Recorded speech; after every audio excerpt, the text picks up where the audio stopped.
نقابوں کے پیچھے کون ہے جو ہم ہر روز پہنتے ہیں؟ آئیے آج ہم کارل یونگ کی فکر کی روشنی میں اپنی ذات کی گہرائیوں میں اترتے ہیں اور اس سوال کا جواب تلاش کرتے ہیں۔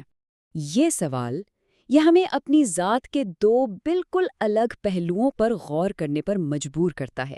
ایک وہ چہرہ جو ہم دنیا کو دکھاتے ہیں اور دوسرا وہ جو صرف ہم خود جانتے ہیں۔ اور سچ پوچھیں تو خود شناسی کا اصل سفر یہیں سے شروع ہوتا ہے۔ بچپن سے ہی ہمیں سکھایا جاتا ہے کہ ہمیں کیسا بننا ہے۔ والدین، اساتذہ، دوست، ہر کوئی ہماری شخصیت کو ایک خاص شکل میں ڈھال رہا ہوتا ہے۔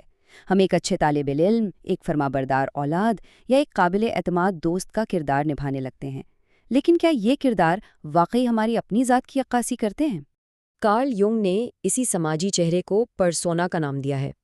اب دیکھیں، یہ کوئی بری چیز نہیں ہے، بلکہ یہ ایک ضروری ٹول ہے جو ہمیں سماج میں چلنے پھرنے میں مدد دیتا ہے۔ مسئلہ تو تب پیدا ہوتا ہے جب ہم اس نقاب کو ہی اپنی اصلیت سمجھ بیٹھتے ہیں۔ اور یہیں سے ہماری ذات کی اندرونی جنگ کا میدان تیار ہوتا ہے۔ ایک طرف ہمارا سماجی چہرہ ہے اور دوسری طرف ہماری حقیقی اصلی ذات۔ یہ ایک ایسی کشمکش ہے جو ہم سب کسی نہ کسی سطح پر ضرور محسوس کرتے ہیں۔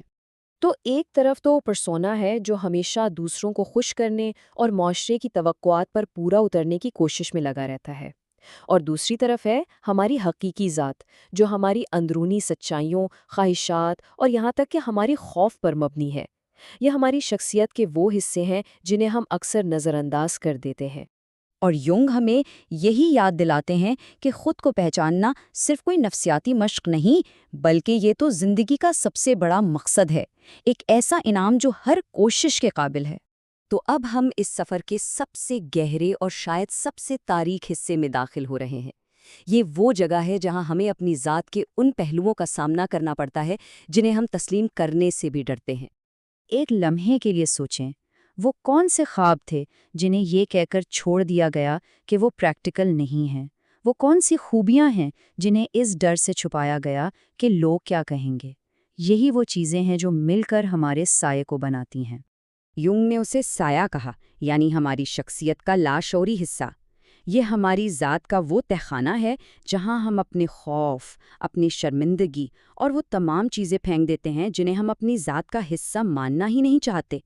لیکن حیرت کی بات یہ ہے کہ سائے میں صرف تاریکی نہیں ہوتی، اس میں ہماری چھپی ہوئی صلاحیتیں، ہماری تخلیقی قوت اور ہماری وہ طاقتیں بھی ہو سکتی ہیں جن کا ہمیں خود بھی علم نہیں۔ مطلب یہ ایک خزانہ بھی ہو سکتا ہے اگر ہم اسے دریافت کرنے کی ہمت کریں۔ تو یونگ کا پیغام بالکل صاف ہے، حقیقی روشنی باہر نہیں بلکہ اپنے اندر کی تاریکی کو سمجھنے سے ملتی ہے۔ سائے کو قبول کرنا ہی خود کو مکمل طور پر جاننے کا واحد راستہ ہے۔ تو سوال یہ ہے کہ ہم اپنے پرسونا اور سائے کو اکٹھا کیسے کرتے ہیں؟ یونگ نے اس عمل کو انڈیویجویشن یعنی انفرادیت کا نام دیا۔ یہ خود کو مکمل کرنے کا سفر ہے، اپنے تمام بکھرے ہوئے ٹکڑوں کو جوڑ کر ایک مکمل تصویر بنانے کا عمل۔ اس کا سیدھا سا مطلب یہ ہے کہ اپنی ذات کو مکمل طور پر قبول کیا جائے، اس کی خوبیوں اور خامیوں دونوں سمیت۔ یہ پرفیکٹ بننے کے بارے میں نہیں ہے بلکہ مکمل بننے کے بارے میں ہے۔ اور اس کا مطلب خود کو دنیا سے الگ کرنا بالکل نہیں، بلکہ دنیا میں اپنے لیے ایک سچی اور حقیقی جگہ بنانا ہے۔ یہ ایک ایسا توازن ہے جہاں اپنی انفرادیت کو کھوئے بغیر دوسروں کے ساتھ جڑا جا سکتا ہے۔ اچھا، یہ سب کچھ سننے میں تو بہت دلچسپ لگتا ہے، لیکن ہم اسے اپنی زندگی میں اپنا کیسے سکتے ہیں؟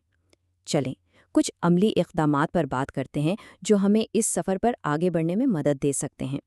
تو پہلا قدم ہے خود آگاہی، اپنے جذبات کو سننا، اپنے خوابوں پر توجہ دینا۔ دوسرا قدم ہے قبولیت، یعنی اپنے سائے کو گلے لگانا، نہ کہ اسے دبانا۔ اور آخری قدم ہے ہمت، اپنی سچی اقدار کے مطابق جینا، چاہے وہ دوسروں سے مختلف ہی کیوں نہ ہوں۔ اور ہاں، یہ راستہ پھولوں کی سیج نہیں، اس میں اپنے خوف کا سامنا کرنا اور دوسروں کی رائے سے بے نیاز ہونا شامل ہے، لیکن ہر بہادرانہ قدم ہمیں اپنی حقیقی ذات کے اور قریب لے جاتا ہے۔ اور اس سفر کا انعام ایک ایسی زندگی جو دکھاوے کی نہیں بلکہ حقیقت کی ہو، گہرے رشتے، ایک واضح مقصد اور سب سے بڑھ کر وہ آزادی جو صرف اپنی سچائی کے ساتھ جینے سے ملتی ہے۔ تو آخر میں سوال یہی ہے کیا نقاب اتارنے اور اپنی حقیقی ذات کو اپنانے کا وقت آ گیا ہے؟ یہ سفر ہر ایک کا اپنا ہے اور فیصلہ بھی ہر ایک کا اپنا ہی